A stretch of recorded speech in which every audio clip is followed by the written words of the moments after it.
Hi everybody, my name is Daniel. Thank you for joining me on my journey in starting a business. And today I'm going to talk about the name of my business, how I came up with it, and hopefully leave you with some tips and tricks on how to expedite or at least get more comfortable with your name sooner. And for me, the naming of the business was probably one of the hardest early decisions I had to make because it felt very much like a one-way door. That you make the name, you go out there, you register it, it's hard to change it, and then the market, your customers start to see your name out there. Versus, say, even a difficult decision like creating or figuring out what you're going to do, you can always refine that over time. The name sticks.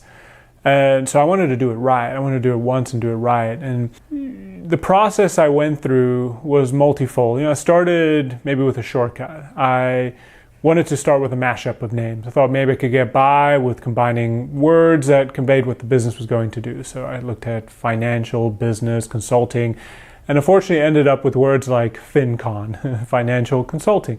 But anything with con in it didn't quite carry water. It wasn't quite what I wanted to convey to the market. So I then decided I'd look at maybe historical references, ancient Roman, Greek, Latin, etc.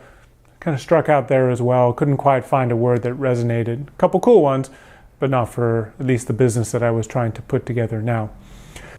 And so my process evolved to listing out words at first that I thought would convey what the company was about. And those are things like strength and competence and reliability and resilience, responsibility, etc. From there, I started listing out potential company names, potential mashups of these words, and took it a step further by leveraging ChatGPT to really help me with these lists. And some of the outputs were garbage, but some were pretty good. And I felt through that process, I got the creative juices flowing, so to speak. And it wasn't until I went to an aquarium and saw a lot of kelp there that it really started to coalesce, because kelp, it doesn't make sense, from a financial consulting, business consulting firm. But kelp is a wonderful plant that creates an ecosystem, but I was more focused on the roots, on the Holdfast, where the kelp has to have that strong anchor, the strong foundation, which I then took and I kind of like castles. A lot of my lists were strength and resilience, castle on a hill type metaphor. And so Holdfast really made sense of trying to build those ecosystems, trying to build those financial foundations. And it has a castle theme. Holdfast also is a type of castle. So for me, that name really resonated with the business I wanted to put into the market, as well as just personally resonated as a fan of castles. So that is how I came up with the name, but it was a multi-week process. I also floated it with a few friends and trusted advisors to make sure the name wasn't missing the mark, so to speak, like a FinCon type of name. So if I had to offer any tips or tricks to you in starting out your naming journey, would be to really start where I kind of ended, in the sense of doing that list. Start with the creative juices, start to understand what you're trying to convey in a name, in your services, in your business to the market. But start to put those lists together, and you're going to start coalescing around a common theme or two. For me, it was kind of that castle on a hill, strength, etc. From there, leverage ChatGPT. They are your friends. You may get some results that aren't that great, but you're going to work through a lot of different ideas, and that's really what you want to get, is ideas.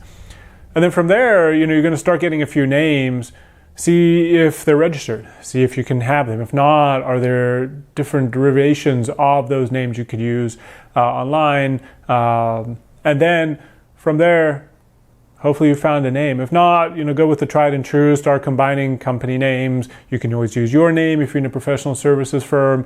You could look at the ancient names, ancient gods, etc. are always fertile ground for company names. But for me, that listing process really worked well. It really got those juices flowing. And I don't think I would have came up with the Holdfast name without having gone through the list, having got that kind of mindset, that unconscious mind working, and then really attributed a lot of what I saw to that the rootstock of the kelp. So I hope your journey continues. I hope this was helpful to you, and I wish you well on your journey and your path, and look forward to seeing you on the next one.